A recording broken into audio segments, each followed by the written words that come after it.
বললাম বিবিরে বলো মা কোন জায়গা আছে। আমি আমার বিবি বললেন ঘরের ওই পাশে কাঠের মধ্যে আগুন দিয়ে মা আগুন তাপাইতেছিল, আগুনের পাশে বসেছিল রাত্রিবেলা শীতের মধ্যে। আমি দ্রুত গতিতে খুব উত্তপ্ত মেজাজ নিয়ে মায়ের দিকে গেলাম। মা আগুনের পাশে বসেছিল, আমি পিছন দিক দিয়ে যে মায়ের পিঠের মধ্যে লাথি কষে মারলাম। একটা লাথি মারার সঙ্গে সঙ্গে মা আগুনের মধ্যে ছিটকে আগুনের মধ্যে পড়ে গেল। আল্লাহর একজন ওলি কাবা শরীফে প্রত্যেক বছর হজে যান, আর উনি দেখলেন কাবার পাশে একজন যুবক হাত কাটা, একটা যুবকের পা কাটা, চোখ উঠানো, ওই কাবা শরীফের পাশে মাকাম ইব্রাহিমে বসে বসে কাঁদে, বসে বসে কাঁদে আর আল্লাহ আমারে মাফ করে দাও, আল্লাহ আমারে মাফ করে দাও। কিছু সময় পরে আল্লাহ আল্লাহ আল্লাহ আল্লাহ আল্লাহ আল্লাহ জিকির করে, আবার আল্লাহ আমারে মাফ করে দাও, আল্লাহ আমার ভুল হয়ে গেছে মাফ করে দাও, আল্লাহ আমার ভুল হয়ে গেছে মাফ করে দাও। প্রত্যেক বছর আল্লাহর ওলি হজে যায়, যত সময় মক্কাতে উনি কাটায় তত সময় দেখে মাকাম ইব্রাহিমে বসে বসে আল্লাহ আল্লাহ করে আর খালি মাফ চায় মাফ চায়। শেষ বেলা একদিন যে জিজ্ঞেস করলেন, হে আল্লাহর বান্দা তুমি এখানে বসে বসে কান্দো, আমি দেখি তোমার পা কাটা, চোখ নাই, কারণ কি? তুমি ক্ষমা চাও। প্রত্যেক বছরই মাকাম ইব্রাহিমে তোমাকে দেখি, কারণ কি বলবানি? লোকটা চোখের পানি ছেড়ে দিয়ে বলে, হুজুর কে আপনি?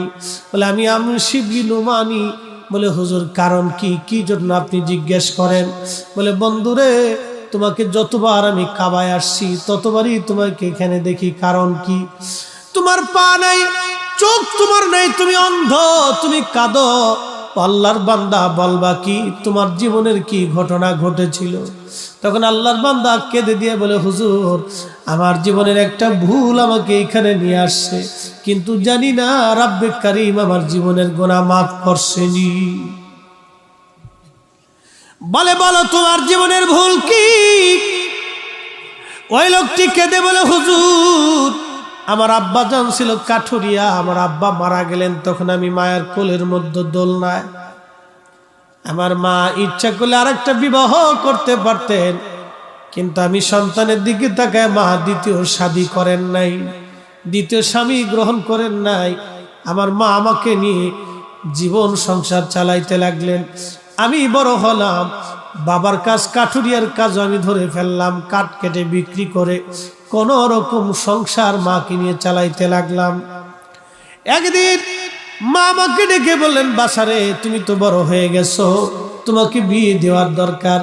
এই জন্য আম্মা জান আমাকে পাত্রী দেখে বিবাহ দিলেন। হুজুর বিয়ে হয়ে যাওয়ার কিছুদিন পরে সংসারে ঝামেলা লেগে গেল। আমার বিবি আমার মাকে সহ্য করতে পারে না, মাঝে মধ্যেই ঝগড়া হয়। ঝগড়ার একটা পর্যায়ে আমি সমাধান করার চেষ্টা করি। হুজুর আমি গরিব মানুষ, কাঠ কেটে কেটে আমি বাজারে বিক্রি করে কোন রকম সংসার আমি চালাইতাম। ও আল্লাহর ওলি, একদিনের একটা ঘটনা, আমি সকালবেলা ফজরের নামাজ পড়ে আমি আমার বিবি সাহেবকে বললাম, বিবিরে আমি জঙ্গলে চলে যাচ্ছি কাঠ কাটার জন্য, দুপুরের খাবারটা আমাকে জঙ্গলায় পৌঁছাই দিও। আমি কথা বলে চলে গেলাম। সকাল সকাল সেই দিন বেরিয়ে গেলাম, সারাদিন কাঠ কাটলাম, কিন্তু আমার বিবি আমার জন্য জঙ্গলে খাবার পাঠাই নাই। সন্ধ্যা লেগে গেল, বাজারে কাঠ বিক্রি করে আমি বাড়ি ফিরে আসলাম বাজার সদাই করে। এসে দেখি বিবি ঘরের এক কোনায় বসে আছে। জিজ্ঞেস করলাম, বিবি কি রান্না করেছো, খাবার দাও, সারাদিন আমি বড় ক্ষুধার্ত। বিবি বলল, আজকে কোনো রান্না বান্না করি নাই। হুজুর সারাদিন আমি ক্ষুধার্ত ছিলাম, যখন বলছে রান্না বান্না করি নাই তখন আমার মেজাজ চটে গেল। জিজ্ঞেস করলাম, বিবি কি জন্য তুমি রান্না করো নাই? বলে তোমার মা প্রত্যেক দিন আমার সঙ্গে ঝগড়া করে, আজও ঝগড়া হয়েছে। যদি তোমার মা সংসারে থাকে আমি থাকবো না, আমি থাকলে তোমার মা সংসারে থাকবে না। ওই লোকটি কাদের বলে, হুজুর শয়তান আমাকে পেয়ে বসলো, আমার জীবন ধ্বংস করে দিল শয়তান। এমন ভাবে আমাকে পেয়ে বসলো, আমি বুঝতে পারি নাই। শয়তানের প্ররোচনার মধ্যে পড়ে গেলাম। বললাম, বিবিরে বলো মা কোন জায়গা আছে। আমি আমার বিবি বললেন, ঘরের ওই পাশে কাঠের মধ্যে আগুন দিয়ে মা আগুন তাপাইতেছিল, আগুনের পাশে বসেছিল রাত্রিবেলা শীতের মধ্যে। আমি দ্রুত গতিতে খুব উত্তপ্ত মেজাজ নিয়ে মায়ের দিকে গেলাম।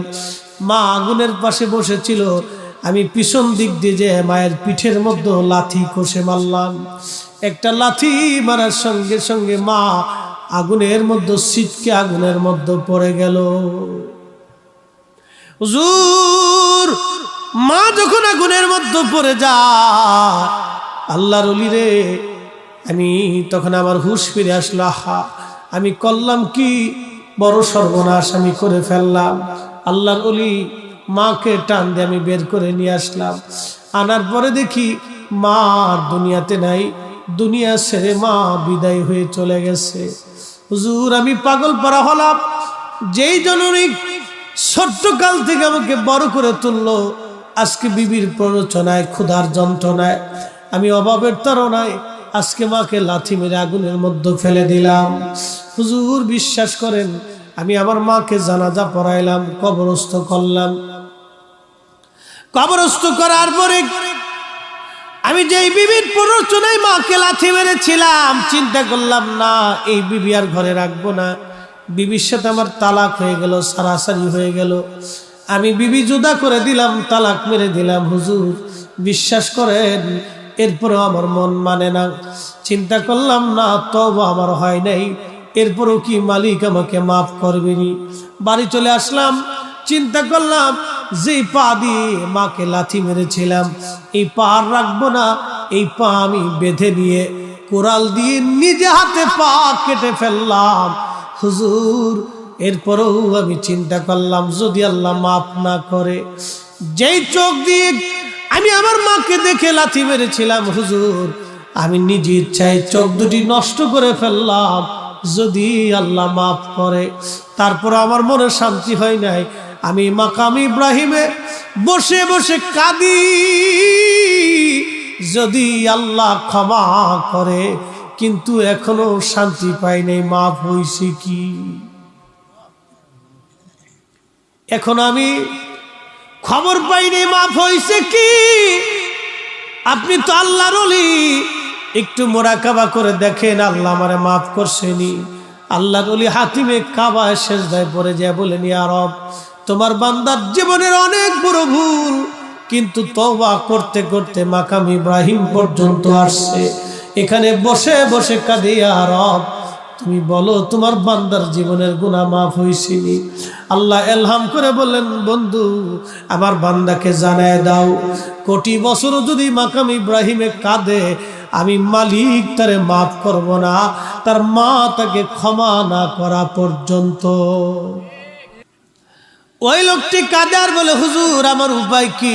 তাহলে আমি এত বছর ধরে মাকাম ইব্রাহিমে আসি, বছরের পর বছর ধরে প্রত্যেক বছর আমি হজ করি, এই মাকাম ইব্রাহিমে শুনছি দোয়া কবুল হয়, সে আশায় বসে আছি। গো আল্লাহর ওলি, বলেন আমার জীবনের গুনাহ মাফ হইবেনি?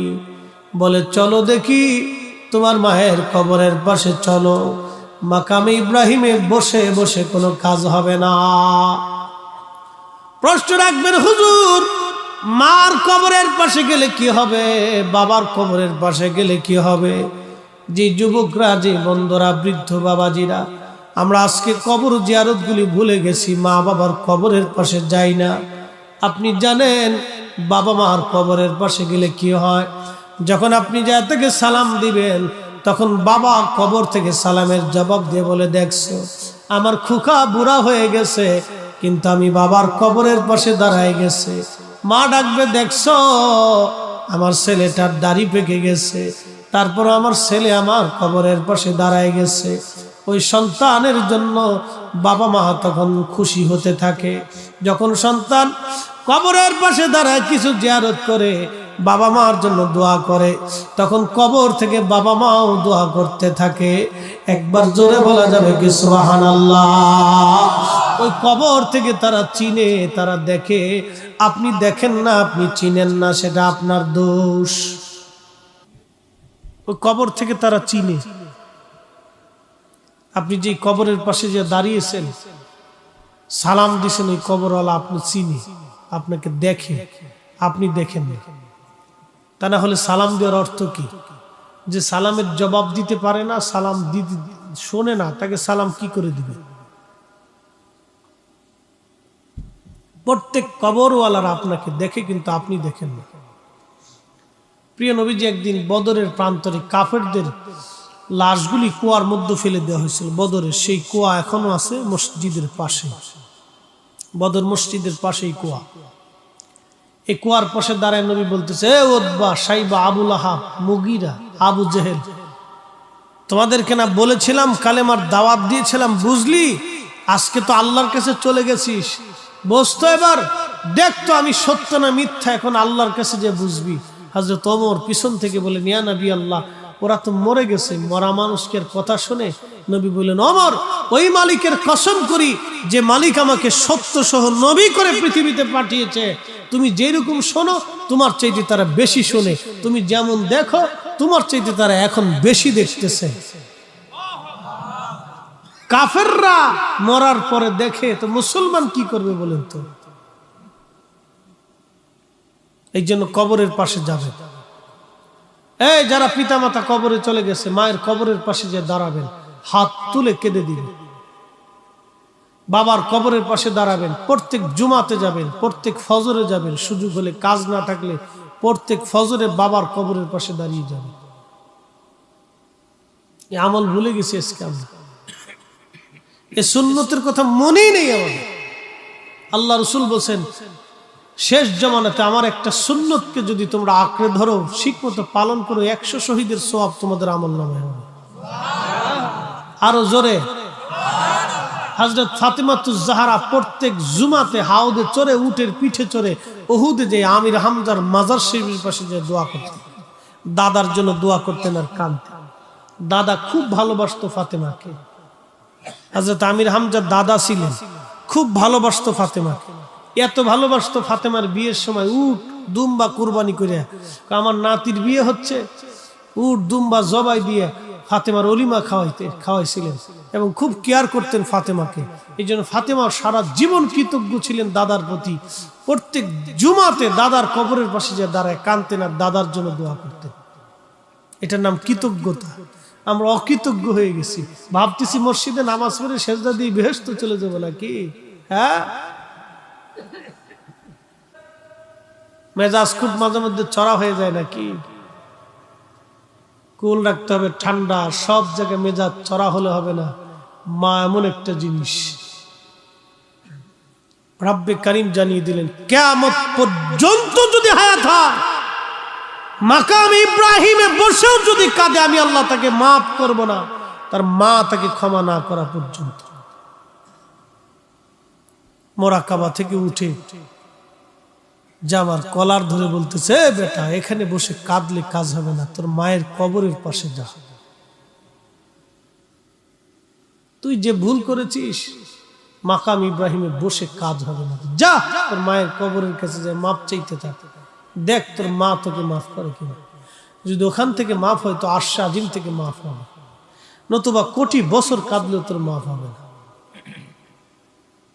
এক বাক্যে শেষ। এরপরও যদি কারো পিতামাতার অবাধ্য হতে মন চাইতে হবে না, অসুবিধা নেই, কিন্তু আল্লাহর আদালতে দাঁড়াইতেই হবে বাপ। এখান থেকে নিস্তার পাওয়ার কোনো সুযোগ নেই।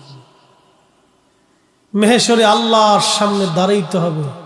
ইন্না বাতশা রাব্বিকা লাশাদীদ, আল্লাহ বলেন আমার ধরাটা খুব শক্ত ধরা, ধরলে ছুটে পালিয়ে যাওয়ার কোনো সুযোগ নেই। কৃতজ্ঞ হতে হবে।